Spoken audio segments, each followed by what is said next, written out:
Hi, I'm ESA astronaut Matthias Maurer. I will be mission specialist on the NASA SpaceX mission to the International Space Station. Watch us launch on NASA TV or ESA TV. Hi, I'm ESA astronaut Matthias Maurer. I will be mission specialist on the NASA SpaceX Crew 3 mission to the International Space Station. So the Crew 3 mission is like the third launch of a commercial space vehicle to the International Space Station. We will be working on the International Space Station for around 6 months, doing lots of experiments, lots of science for the benefit of us, mankind, down on our planet Earth. Once we arrive on the International Space Station, we will run a lot of experiments. I'm a material science engineer, and so my focus will be lots of experiments in the material science domain, but also life sciences will be very important. I started my training around 1.5 years before the launch, and part of the training comprises the training for the spacecraft, so the Dragon spacecraft, but also a lot of training around the International Space Station. It's a huge space station and has lots of different equipment.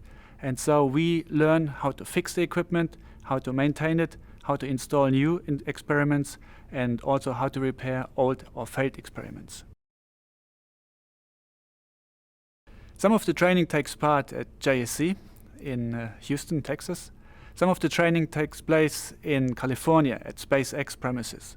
There we learn how to operate the spacecraft, the Dragon spacecraft, how to fly it in normal conditions, but also what to do in case there's an emergency situation. The most difficult part for me during the training is combining language, like Russian language, with very challenging training, like underwater training. So the EVA training that we do is usually in the pool, in the EMU, but I also trained in the Orlan. I'm qualified now in the Orlan. But combining language skills and the hard and strenuous work in this special environment, underwater in the suit, that was for me the most challenging. There are a lot of different elements that we train and that we practice for. So some extreme conditions like training in a cave or training underwater during the NEMO training.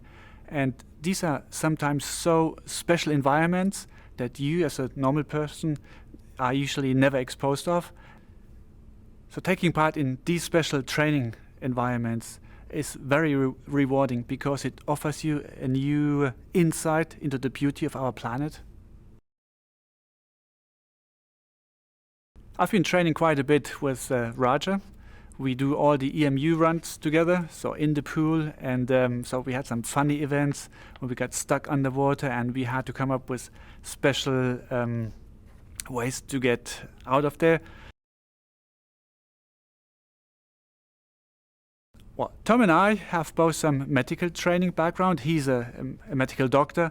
I worked as a paramedic, and so whenever we have some emergency training where medical emergencies are involved, he and me are kind of like a very close team, and we don't need all the procedures. We run all the stuff like just almost like by heart, and so there's a very special bonding between us.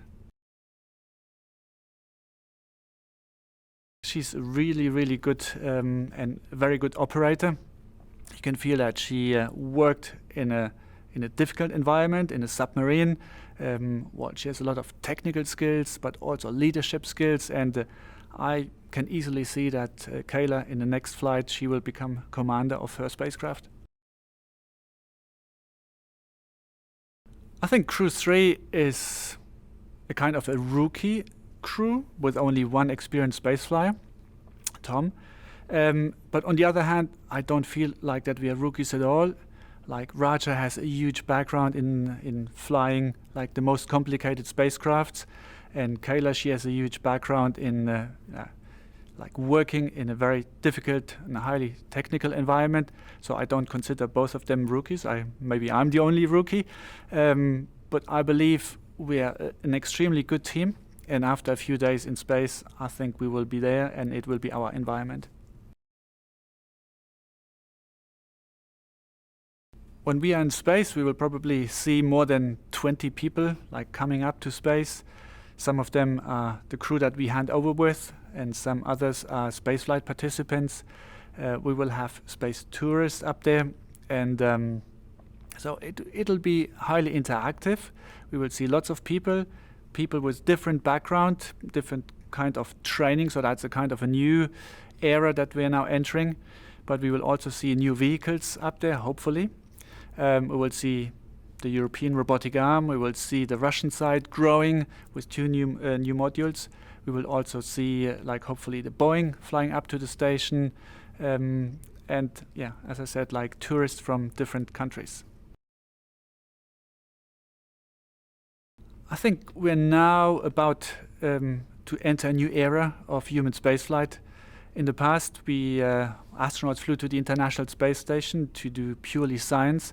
Now the station will become more and more commercial. There are commercial experiments on one side, but there are also commercial spaceflight participants who come up to run maybe their own science programs, but also to enjoy just being up in space, to experience space, and to convey this message, the fascination of space, to all the people on the ground. I think we need a lot of different actors in the space environment, because if only one agency runs the program, then I think the future will not be as solid, as robust. If we have like a lot of participants, different agencies entering the partnership, also commercial partner showing up, then I think the future for spaceflight, for human spaceflight, will be more robust. We will advance much faster, and more people have more ideas, more technology allows us to do more stuff in space. I was born in Germany. I grew up there, and for the first 20 years I actually stayed in the more or less the same area. I did kind of a civil service instead of a military service, so I was an ambulance driver for almost 2 years, and I also financed my studies later on by working as an ambulance driver on the weekend. I studied 2 years in Germany, material science, then I went for a year to the UK, studied there material science, and discovered how much you can learn while being in a different country, like a foreigner. You pick up the material that you study, but you also pick up the language and all the different impressions from the culture. So that was a huge inspiration for me, and I decided to keep on learning more languages and continue in different countries. I continued straight in France to study for 1.5 years, then to Spain for half a year, and then I went back to Germany to finish my studies. And so all this was part of an integrated program and allowed me to finish my studies with 4 different degrees. I learned so much, and I appreciated so much being a foreigner in another country, so that I thought, like, after my studies I need to travel the world and to learn more about this planet. So I started traveling, and the more I traveled, the more I got fascinated by the beauty of our planet. And so after my PhD, I also went for a 1-year round-the-world trip. I think material science is a subject that is highly underrated. Basically, if you want to do an innovation, most of the time this innovation also comprises choosing a new material or a better material, or to optimize the material that you have. And it is not a difficult subject to study. It allows you a lot of creativity, and for me it was like discovering a whole new cosmos, a cosmos in molecules. During my end of the career project, I developed new electrodes that were considered for an engine, a car engine, that never had to change spark plugs. So the spark plugs that I developed kind of lasted longer than the life of the engine.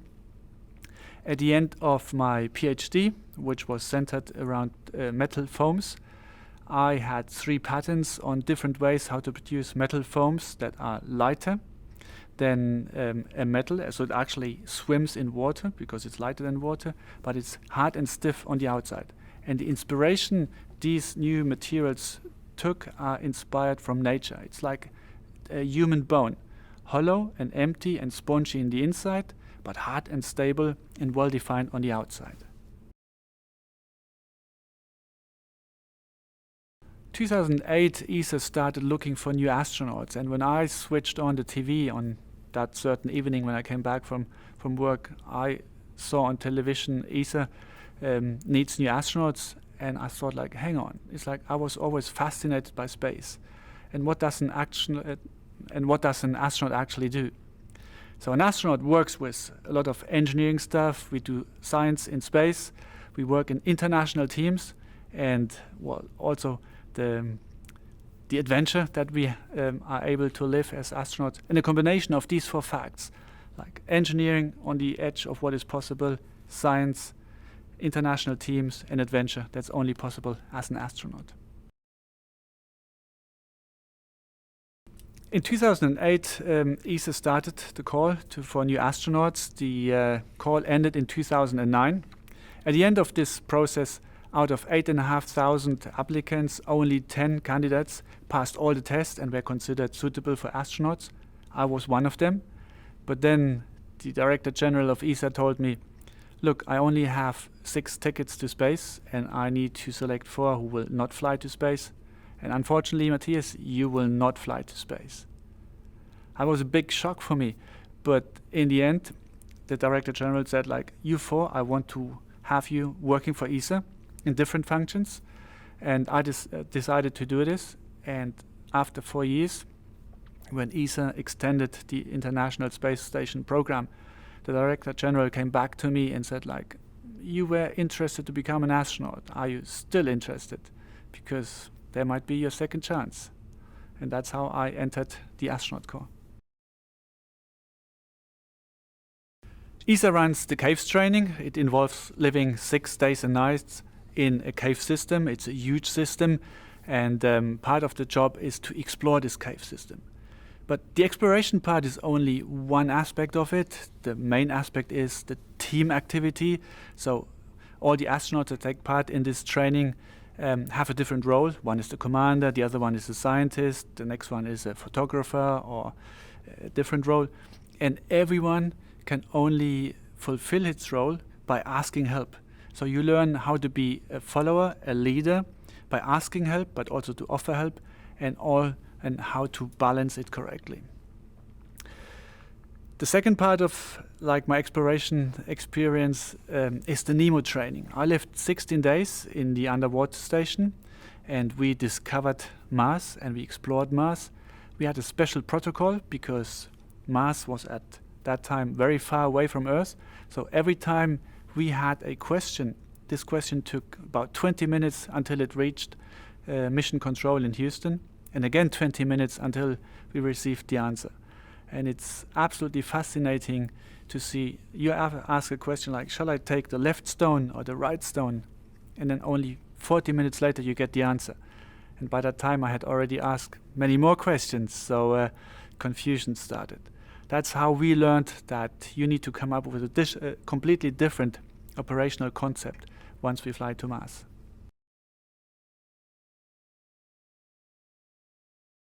So I was a one-person astronaut class, kind of, officially being part of the 2008-2009 shenanigan class, but they finished their basic training before I started mine. And so part of my training is special because nobody else had done it. There's the sea survival training that we run in the north of Germany, in Rostock, and it was an absolutely eye-opening training. I learned how sailors work when there's a fire on board of a ship, how to save a person out of an confined environment, how to use different techniques to inflate a life raft or different life raft types, how to survive on sea. I also had a winter survival training in Sweden, and that was run officially during 48 hours. We had to survive without food, without a tent, without a sleeping bag, and without drinking. So we only had an axe, a knife, and some tools to make fire. We had to build a shelter, and it was really cold. I had wet feet after already 1 hour, and we were pushed on the edge of what we are like physically able to do, and it was eye-opening to see how quickly a human being or the strength that we have deteriorates. So after 1.5 days, we had actually to call off this exercise because I could see that my teammates and we were completely exhausted, and I felt we did not succeed. But the instructors came, they're like, okay, the 48 was only just a pretext. We wanted to push you on the edge, and we actually pushed you there, and you did everything right, including calling off this training. When I arrive on station, my ESA colleague Thomas Pesquet will be commander of the space station. He will be already in total have 1 year in space, so he's really experienced. And I hope that he shows me some of his tricks and skills, and then we will have the handover. I will take over the lead of Columbus module, and I will also take over the lead of the JAXA module, and Aki will help me in taking over that one. And before Thomas leaves the space station, we will have a PAO event, because he and me, we worked quite a bit together in the past, and Germany and France are two of the main leaders in Europe for the human spaceflight program. And so we want to communicate this to Europe and kind of foster the fascination for space in Europe. The name of my mission is Cosmic Kiss. It's a declaration of love to space, and especially to the two only oases that we have in space, our beautiful planet Earth and the International Space Station. And Cosmic Kiss, the patch, is inspired by the sky disk of Nebra. It's a 4,000-year-old disk that was found in Germany, and it shows to me that people already 4,000 years ago watched the night sky and were fascinated with the universe. And they probably asked the same questions that we ask ourselves. How did the universe start? Like, how did life come to our planet Earth? Is there life somewhere else in the universe? I think we wake up and then we have a nice breakfast, probably one of the few days that I actually take a breakfast. After breakfast, we have bowel cleaning. It's the not so funny part of it. And then I think we dress up and we drive out to our rocket, and then we launch. So most of my colleagues told me the launch is much smoother than you expect, and we actually had the chance to run the G profile. So we went to a centrifuge and ran through exactly the acceleration profile that we will live through during the launch, and I expected it to be much rougher, much more wild, but okay, so I think I'm kind of prepared, but we will see on launch day how excited I am.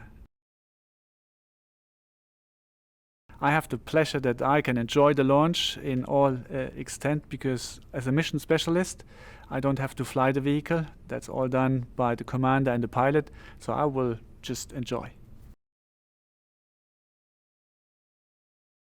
As a European astronaut, I spent most of my training time in the US, so I actually said goodbye to most of my friends in Germany. I met them like last week, so 3 months before the launch I had already to say goodbye to most of them.